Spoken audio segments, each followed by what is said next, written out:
Okay, like, cool. You know, when you're right at the end of the show and you've got no money left and you think you've run out of ideas, Oh and then no. Ray throws Oh no.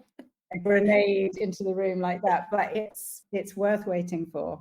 I'm so excited. And now you're going to have people online trying to guess who it is. And I feel like so many times whenever anybody learns something like that, everyone's, scrambling, trying to guess. And My name's Sharon Gilham. I'm the costume designer of The Wind of Time, season 2 and season 3. A costume designer is someone who works alongside and collaborates with the showrunner and the director of a TV show, in my case. And we start with the script and we work together, discuss the characters, and then I go away and do some reference and some research and come back with mood boards that then we discuss and we use as the starting point for the costumes. And once we've agreed on the sort of general look, depending on the size of the show, I will then work with my assistants and with the rest of the creative team to start prototyping and then making the costumes. So when you get the script, specifically for season 2, when you first got it and you looked at it, was there anything that really stood out to you where you were like, oh, wow, I'm going to be doing this, and then immediately start, coming up with ideas? Honestly, I when I first read the script, I think I had the first and second episodes before I had the first meeting with Rafe, like an interview. I couldn't believe how many references there were to costume in the script, because that doesn't normally happen. It's normally, dialogue and storytelling and character development and so on. But I'd never seen anything like that where there's so much specific reference to she is wearing a red dress with a black ring, and under the table you can see the white gloves of somebody mysterious. And I was just incredibly excited because I have every costume designer dreams of doing a job that's all about costume. And of course, The Wheel of Time is not all about costume, but the costume and the way that people dress is really important to the story, to storytelling, and to the characters, and to the books that Robert Jordan wrote, where there's a huge amount of reference to the way that people dress and how that influences the hierarchy and of the societies and what it means. Everything has significance. So that was my first impression, was just realizing just how important costume was on this project. It almost sounds like the script is mirroring the books, where like in the books, there's so much costume detail in there. And I think a lot of people really, really enjoy that. And some people are like, okay, let's get to the character stuff. But I was always someone where I love how descriptive Robert Jordan is. And it's been so much fun watching the translation of what we see on screen. And there's so many things where when I see it, I'm like, oh, wow, that's like very similar to what I had envisioned. But also there are other things where I'm like, that's so much better than what I envisioned. But I did want to say that when I reached out to some fans in the Wheel of Time community, one of the most frequent questions that I had to ask for you was about the Easter eggs, and if there were anything that you had kind of pulled from the books that maybe people haven't really noticed yet, or maybe you haven't shared or have shared on your Instagram, because I'm a very big fan of all of the things that you post over there. Well, I'm very pleased to hear that. So the Instagram thing, I'm not really doing it to make myself look good. It's really to celebrate my team and what we've achieved as a department and as a group in interpreting Robert Jordan and all the detail that we've gone into with them, because I have an amazing team and they go with me on the adventure. I'm constantly coming up with another idea and another thing, and can we try this? And they probably shake their heads when I walk away, but they always go with me. They follow the ideas, and they also bring their own ideas to the table, which I'm going to show you one example of in a minute. Yeah, I mean, there is something, actually, I'm going to show you some images, but one of the things that when you said that occurred to me was sometimes when you're working on a project like this, you don't necessarily interpret everything exactly as it's written in the books. It's a kind of development of it, or my job is the creative development of Robert Jordan's work, and so sometimes I might put something in which is a bit abstract, but I know that it actually references something in the books. So what I thought about then was the Suldam costumes. I know in the books it says that they have like a lightning bolt on them and on the sleeve, I think, and I thought that's, sorry, Robert Jordan, but it is a bit cheesy if it's done just as a lightning bolt, or it looks a bit superhero-like, which is not the idea. Very Marvel.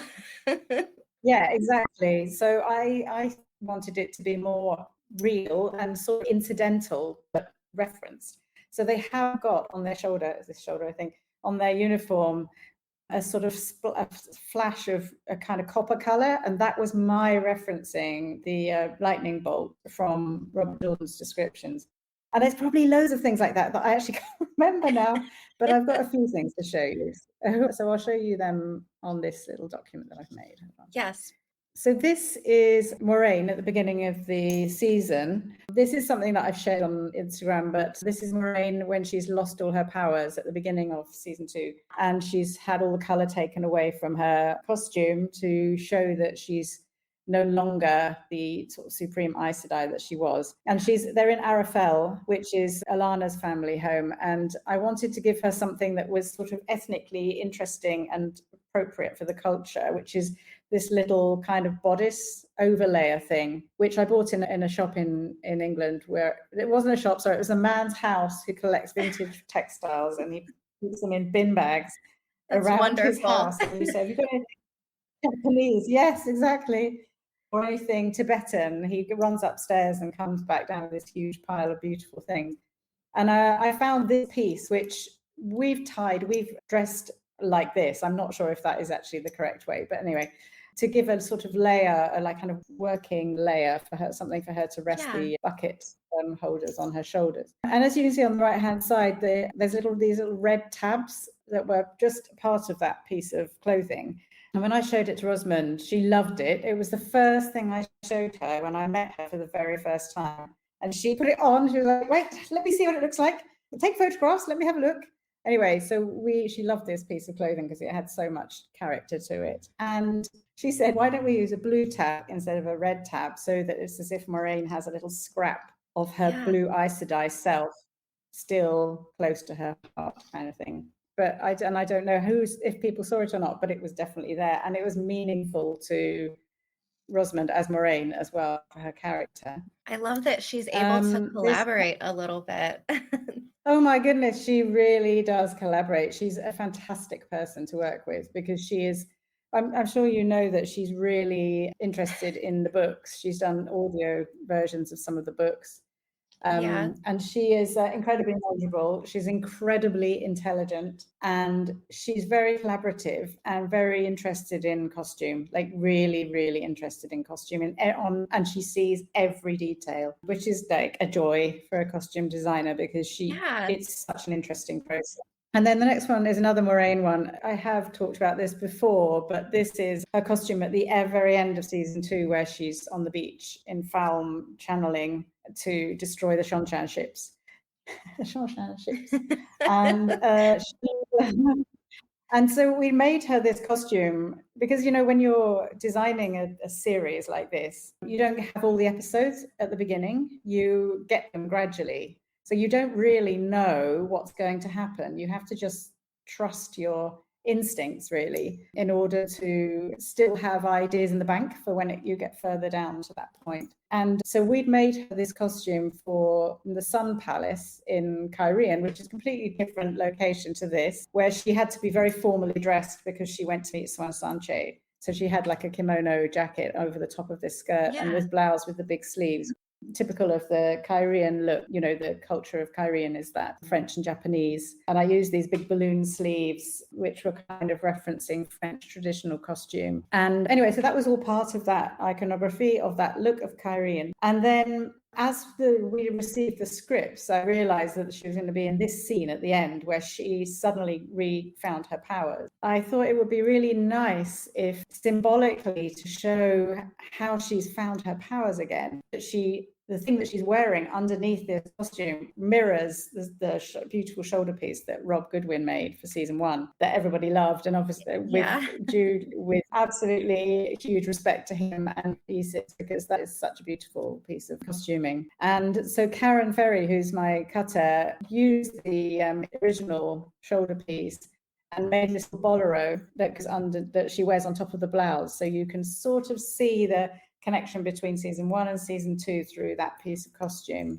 We had to cheat it. We did a kind of movie magic thing, because if she had been wearing that thing underneath the kimono, it would have been really lumpy and big and kind of ugly. So we did a cheat version. So the front part of it was just a fake that she wore under the kimono, and then we could put her in this costume at the end and make it sort of believable. I think with this scene too, it was such for one, just the color palette. She's out on the beach, and like all of the hues and color in the sky, from her clothes to her weaves. I think it was such a just beautiful moment visually for the entire season, and such a strong moment for Moiraine and her story. But I love how all of that combined with, what she's wearing really kind of gives her the climax to her own little storyline within season 2. And I didn't even notice that the shoulder pads were very similar to the bolero in season 1, but it's a really beautiful piece. I've seen so many people saying the top, just even the top alone, people were going crazy for online, saying like, oh, did you see that? Did you see that's how it's made? I want to see what's underneath the kimono. Week to week, people were trying to kind of, I guess, deconstruct the outfits of everyone. Nice. Oh yeah, there's people there's people that do that week to week. And I mean, it's really, I think, just one of these fun things that the Wheel of Time community is always into, because they want to see those little Easter eggs and see what they can find hidden, behind the surface. But that's really lovely. Oh, that's fantastic. No, I mean, I kind of really rise to that opportunity as well, because I love these little hidden stories, and actors love it as well, because it's just really gives another layer of detail, and interest and intrigue and characterization to their character. It's such a fun thing to do. And I think also because the books are so rich, there's so much you can take. And even if you don't use it all at that time, we have a resident expert, Sarah Nakamura, who's read all the books many times, and she works as part of the team. So, I can ask her, is there a significance to this thing, that thing? And she'll send me a whole load of bump, which I read. And it kind of goes into my long-term, short-term memory. So even if I don't use it immediately, what's really good fun about a job of this size is that down the line, I will probably use it somewhere or reference it somewhere. And there's so much of it that it's not like it's a one-liner where you have to do this thing. It's like there's this, and then they also did this, and the hierarchy was this, and the layers were this, and the colors were this, and but it just keeps giving, Yeah, I have to ask, this is just you talking about some of the chapters that she sent to you. By any chance, have you gotten the chapter from New Spring where Moiraine and Swan Sanche go dress shopping as they're leaving the tower?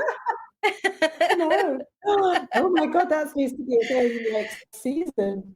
Oh, it's hysterical. I cherish that book so much because I just love these two characters, but it's one chapter and it takes place of them kind of going head to head with a dressmaker that they've angered. And so the dressmaker is, giving her light blue gowns, and Moiraine is like, no, this will not do. Light blue, not for me. And it's really one of these really sweet little moments within the story. But I had seen that you had posted somewhere about Moiraine not wearing light blue. It's always a more darker blue. And I was like, I wonder if she's read that chapter in New Spring, because that's exactly what came to mind.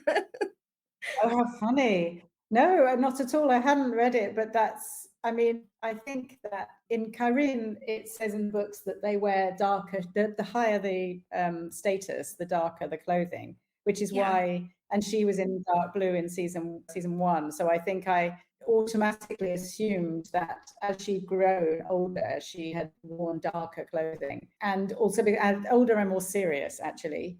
And that's why I put her in that bright blue jumpsuit when in the flashback scene. Rosamund wanted something that kind of color to sort of emphasize the youthfulness in that flashback, and then the more serious grown-up adult. But I can't say very much about season 3, except Moiraine has a lot of... Oh, that's so exciting. That's so exciting. So you will more than Lanfear. So you will see a range of blues, shall we say. That's incredible. I can't imagine what it would be like looking inside the closet of Moiraine Damodred. The thing is that also Rosamund just encourages me. We encourage each other I'm to sure. just keep going and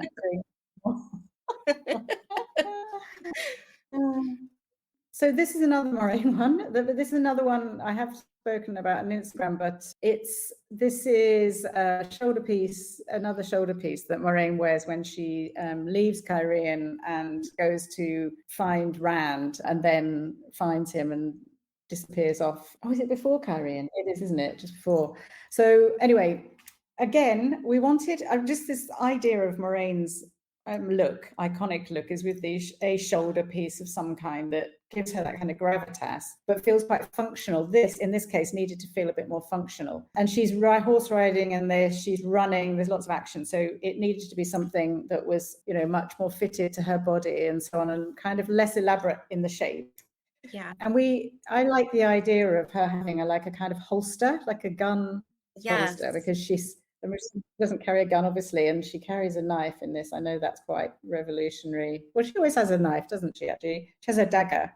But I like the idea of her having something on her shoulders that felt a bit, like a holster. So I spoke to the absolutely amazing Rob Goodwin about this, and to create something, because he'd created the shoulders in the first season, to something that would be quite sort of strong looking and give her that gravitas, but again have some detail on it, because I love detail, as you may have noticed, and texture and everything I do. And so I said to Rob, let's create something where she can get the dagger out herself. What can we, let's do something decorative. And he said, well, what's her thing? And I said, I don't know.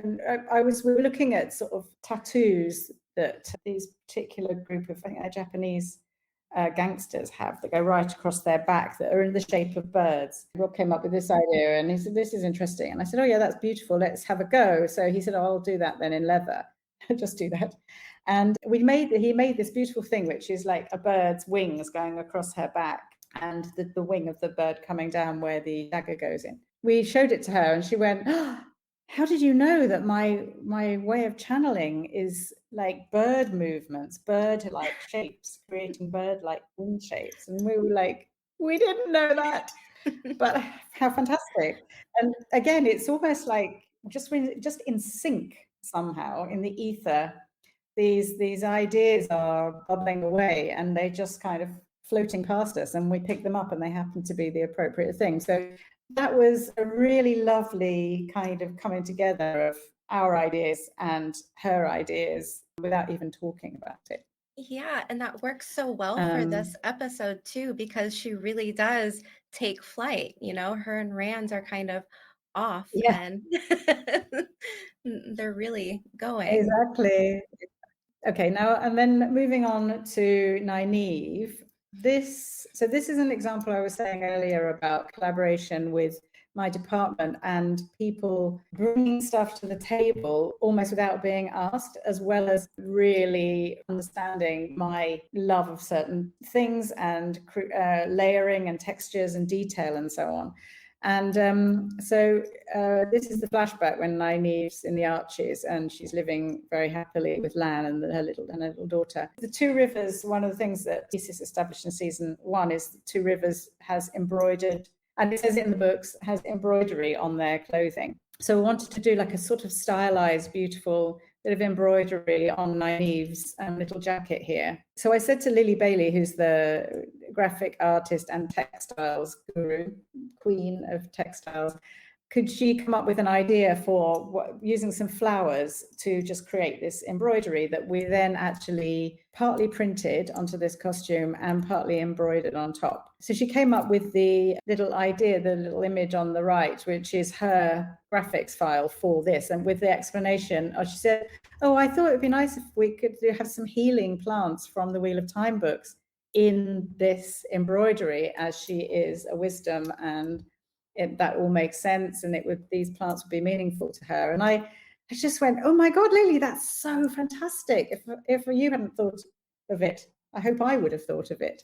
But what a lovely way to just give another layer of meaning to Nynaeve's character, even in this scene, which is so short. But it's, again, it means so much to Zoe as an actress to think that this is meaningful to her.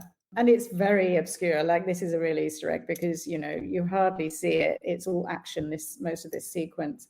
But I really loved the you know, adding that bit of extra detail there. This was such a like whimsical almost image of her. And of course it's all cut short, you know, because all the chaos ensues, but it's really beautiful how for just this moment, everything's happy. She's got her herbs embroidered over her shoulders. And it was just such a fun moment. I'm a big Nynaeve fan. If I had to pick probably my favorite character in the books.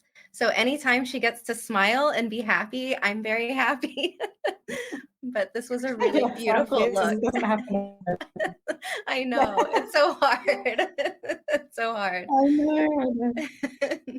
And okay, and then this one, I think I have mentioned this too on Instagram, but so this one is the White Cloaks, which I kind of developed Aes's idea for the White Cloaks from season 2 and gave them the cloaks with the sunburst on them and gave them some more sort of like heavy armor, so like the breastplates and so on, with this mother of pearl technique inset into the armor, which was a labor of love for my amazing leather department, because they did various prototypes and that inlay was so labor intensive. It had to be punched into the leather or sort of cut into the leather, the shapes, and then it was filled with some kind of resin or something that's colored in those little holes, and almost had to be done by hand, which is why not that many people are wearing that armor, because it was just so labor intensive. But I think the effect is really beautiful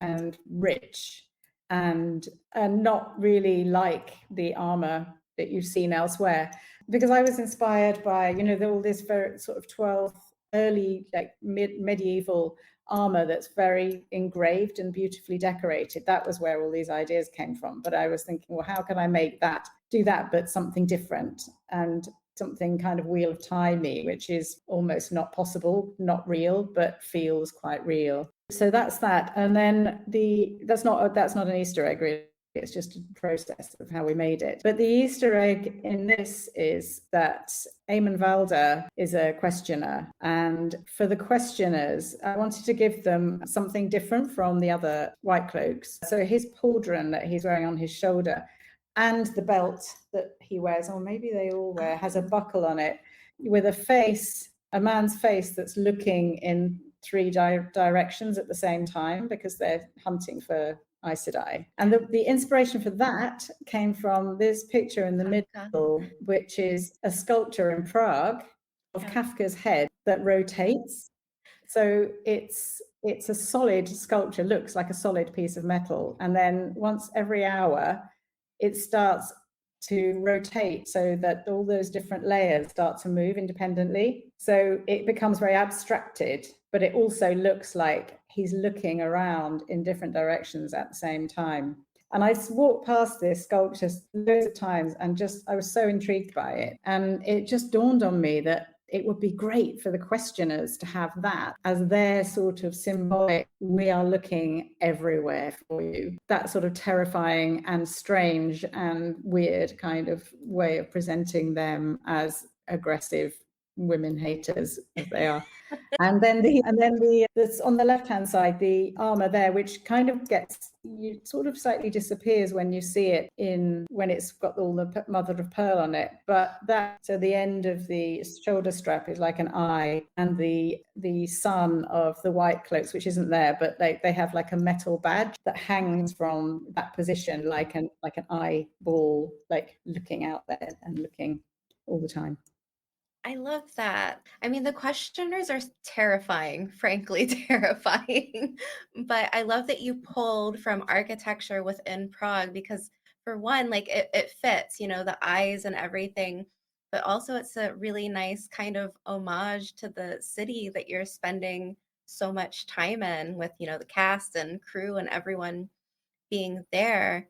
And I kind of wanted to ask, exactly, when you're brainstorming and just starting to kind of like get into your creative zone, do you like being able to travel and look at architecture or just people watching or music? Like, is there something that kind of helps you start, turning the wheels a little bit?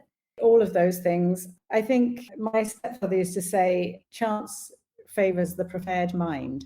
Chance favors the prepared mind, which means always be ready to be inspired, because there's always things around you. And I think the more you travel, like I've worked a lot in Eastern Europe just by accident, by chance, I think. I live in France and I travel around a lot, and I do notice things everywhere I go. And those things, again, sort of go into my long-term consciousness and memory and can come out at any point. I work where I live, there's a lot of circus and street theatre, and I've been involved in that as well a bit over the years. And that also influences me as much as, visual reference that you can find online or going to libraries. But yes, architecture is an inspiration and music is definitely an inspiration, even though it's not a straight line, but I do listen to music all the time, and I find it's very atmospheric and influences. And I have done some jobs where I've been given like a playlist by a director just to get into the atmosphere of how they see it. I think traveling and being open-minded and broad-minded and just looking and, visiting the most unexpected places, or the most kind of expected places, can always bring something new to your kind of visual storage unit, if you like. Yeah. And creative storage. As you can see, I could talk hours about this, especially to somebody who's really knowledgeable like you are. Oh, thank you. I've prepared a thing. So this is my actual reference. Well, it's a version of my actual reference that I did back in 2021, all that time ago. So this was the first thing that I had to do when I started the season, because we were still shooting, they were still shooting season 1 because of COVID. And so the first thing I had to do was create an army like you've never seen before, according to Rafe, and terrifying and strange for the Wheel of Time people, for our people from the Westlanders and so on. And there's a lot of information in the books about the Seanchan, a lot of detail about the way that they look, the sort of hierarchy of the society. And I guess I skimmed the hierarchy thing, because I was just focusing on starting with the soldiers and then going up. I thought Suroth was the top banana, but actually realized when I received the Turak episode that she definitely wasn't. So then I had to kind of create something even more dramatic than her. But anyway, that's for another day. So the Seanchan are a mix of Mesoamerican and Imperial Chinese. There's already like a lovely pot, lots and lots of information to pull from traditional Chinese. So we looked at sort of Chinese films and Chinese visual iconography and warrior costumes from that world.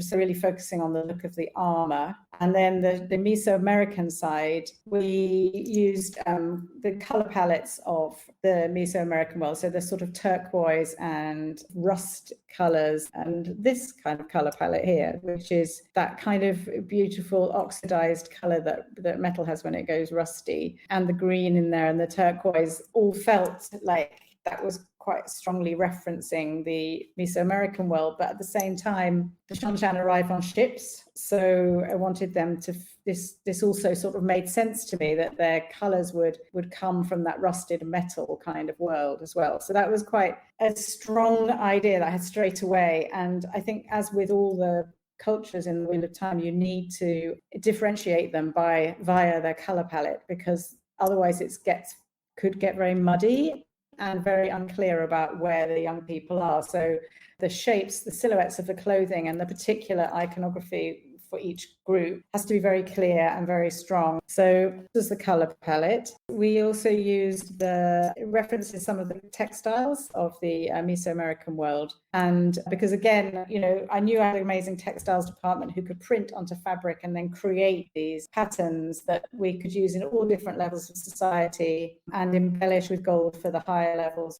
And it was quite hard to find textiles that weren't just very, very Mexican, that were very obvious. And I wanted something that was like an interpretation of that. And so the image at the bottom left of this mood board is an artist called Annie Albers, who was working in the 1960s. And I loved how her designs, her patterns had this feel somehow of Mesoamerican, but it's very modern. And that's one of the fantastic things about the Wheel of Time, is that you can take things from any period and use them and interpret them into your world. So that Annie Albers print was then something I discussed with Lily Bailey, who's the textiles, graphics and textiles queen in our department. And she took that idea and she created graphically a print that was interpreting that with these little triangles. And then that was then continued into the look of the textiles and the clothing for the Seanchan, and the sort of triangular shapes in the clothing. It all started to then come together. One of the other strong things that I was thinking about with these sort of like spikes and violent imagery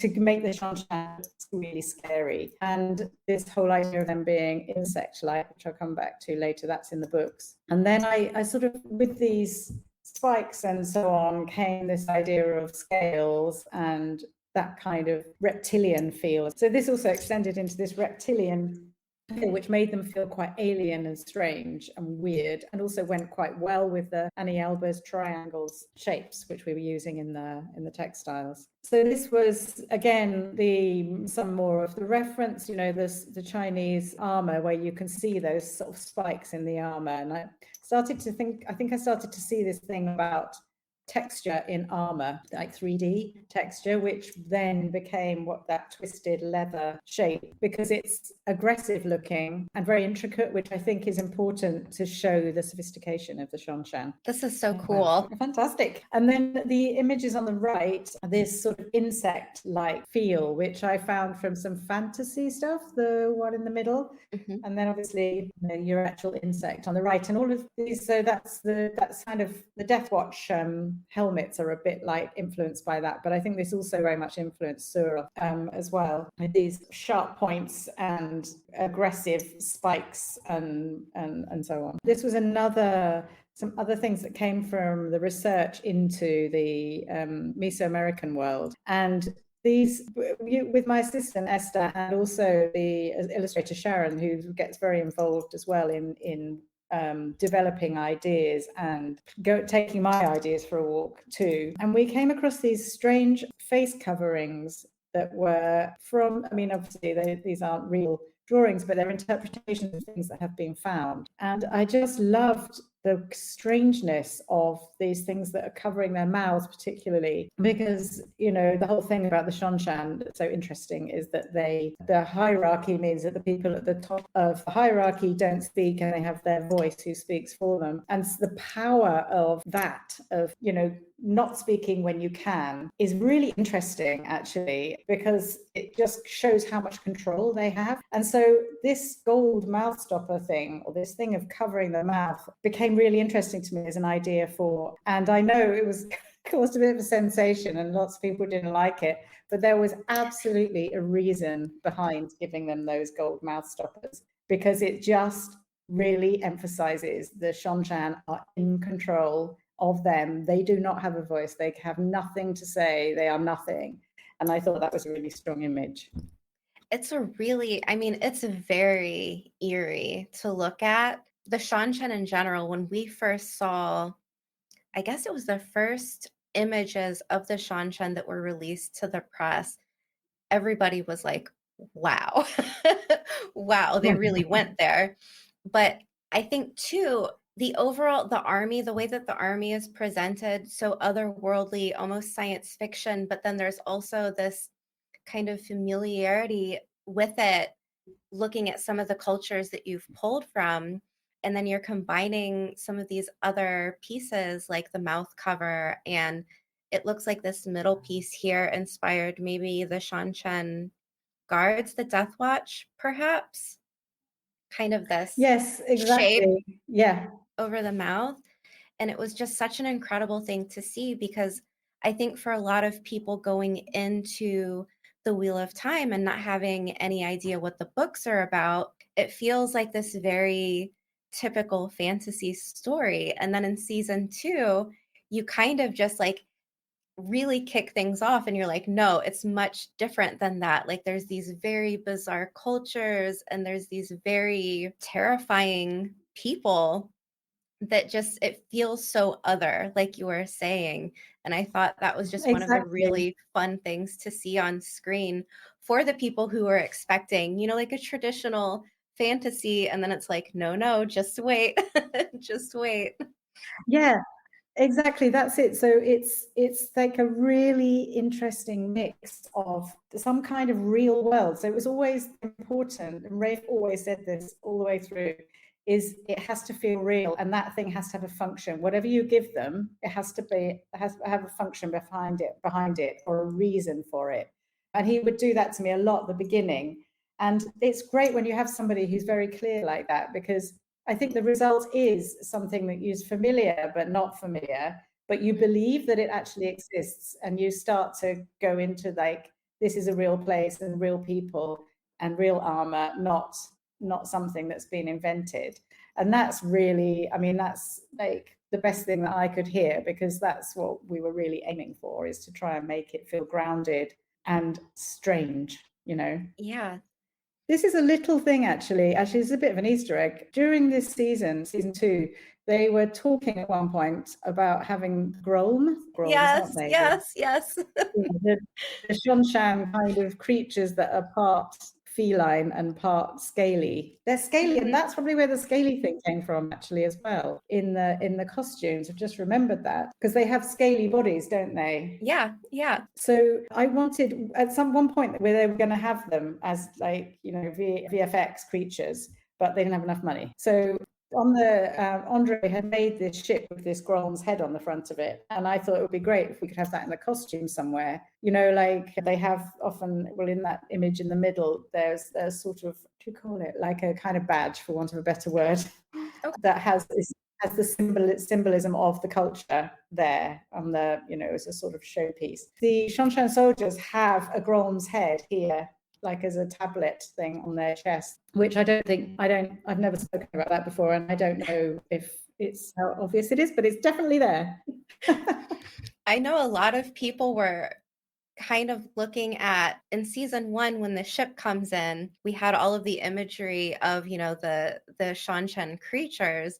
So people were really, I think, excited about seeing it in the armor as well. But I was one of them. I don't know, I'm such a big fan of just all of the kind of strangeness in the story, but the creatures, it's sad not being able to see them, but also like really nice to see them kind of incorporated into, the armor and the styling.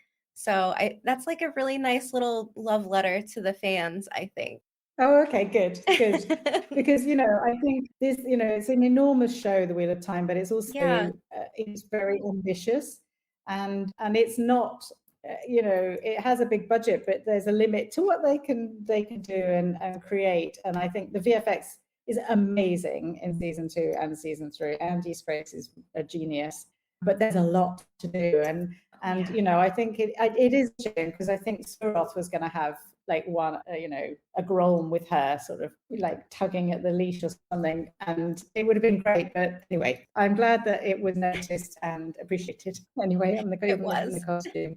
This was just a quick image of the soldiers' helmets, because that also went through a process of development. And the first thing that Sharon Smith, my illustrator, did for me was that image in the middle of the Seanchan soldier with the helmet. And I'd never worked with her before, and I could not believe how amazing it was when she sent me that image, because I was just like, oh my God, this is really exciting. And she found that reference picture on the left of the mask, and the helmet mask, and I'm sure that it was in one of the early scripts that it said the soldiers, they're in Falmouth, in Aton's Mill, and the soldiers appear in the darkness, and all you can see is this big grin.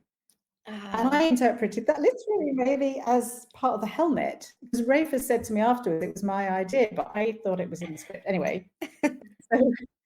So Sharon did that amazing drawing, and then it took a while to get there with getting that grin right and getting that helmet mask right, because it could have been comical, and it shouldn't be. It should be terrifying. And, for it not to look like the Joker, but kind of have that reference, for it to feel, military and usable and threatening and all of those things. And so functional too. It looks like you can hear, if they were to speak, you'd be able to hear with, it's not like their whole face is covered. So you still get kind of a little bit of the person behind it. Yes, exactly. So that image on the right is when we first made one of the first prototypes. So you can see that the head has got these kind of sections in it, but that went in a later incarnation. But that was the sort of first proper, we had it 3D printed, proper version with some of the metallic finish on it, so that we could show it to Rafe and then get some feedback. And Thomas Napper, the director, he was also very fantastic to work with. Yeah, and this was Sharon's drawings again. Another sort of, she does fantastic. She's a really amazing visual person, as in she can see 3D in her head. So she, if I said to her, how does that look at the back or the side, she can draw these beautiful drawings, which then I can give to the people who are making that thing, and it's like, make it like this. It's very clear what it should look like. And there's a bit of Darth Vader going on in those ones as well. And then this is just the initial batch of designs that she did, because again, we knew we were going to see the Damani, we knew we were going to see the Suldam, whether a soldier might be a character. So we did sort of different levels in the military hierarchy, and then the Death Watch on the right, with, as you can see, they've got like feathers in their headdress at that point in this incarnation. But Rafe, well, we thought it was a bit too much cultural appropriation of sort of Meso-American world, so we took the feathers away and just kept it metal. And then we used the feathers in a much smaller way, like in Suroth's headdress, that's covered in feathers. The black hair thing is feathered. Yeah. And also in Turat. So it sort of saved it for the highest levels of the hierarchy. Clever. And that came back around. That was one of those things where it was like, oh, it's a shame we can't use feathers. And then 2 months down the line, how can we make Suroth's headdress black but not hair and not lacquer and not paint? And it was like, I think Rob said, what about feathers? Or Esther said, what about feathers? It's like, oh my God, yes. And then we've got the Meso-American world coming back. So it's very exciting. That whole outfit turned out so well. I had heard from people that were in, I want to say LA, when they had the costumes up. I don't know if they're still there or not, but I saw someone that was there and saying, look, you don't understand. Like, we've seen it on screen, but seeing it in person is totally different. It's just like you get to see the details, and it's just a totally different thing. And, obviously I was like, oh, I wish I was in the United States, but it's so interesting hearing and seeing, the mood boards and hearing from other people like, oh, like if you could just see the texture. And you guys have made such a large world, and the books are almost unadaptable in a way because the scope is so big.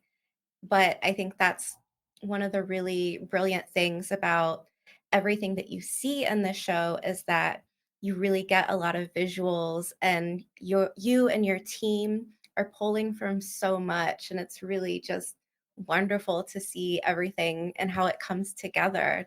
Yeah, exactly. Well, that's like I said at the beginning, I want to show these things because I want people to see what my team have achieved, we have achieved as a team. And I'm just so proud of all that and all the detail. And I'm constantly pushing for an exhibition because, and I've even done that little tableau of the different cultures and which costumes we'd use and everything, because I think people would love it, and I think they deserve to be seen in detail, up close, just to see what all these creative people have achieved. It's just so impressive. And yeah, so you never know. Watch this space. I'm still pushing for it. I won't stop.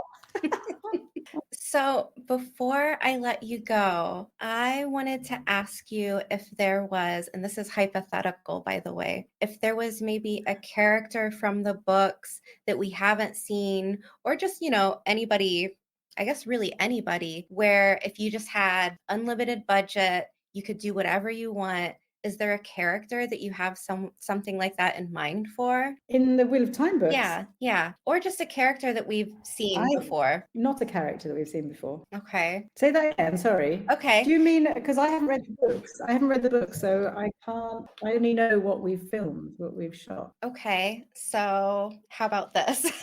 I'll reword it to make it not pertaining to season 3. Okay. Oh, there's a good character. My God. Well, okay, I see what you mean. I can't tell you. No, I will be shocked at dawn if I tell you. But there is a character coming that is something else in season 3. It's not like anything from season 2 or anything you've seen before. I can't There is wait. something big.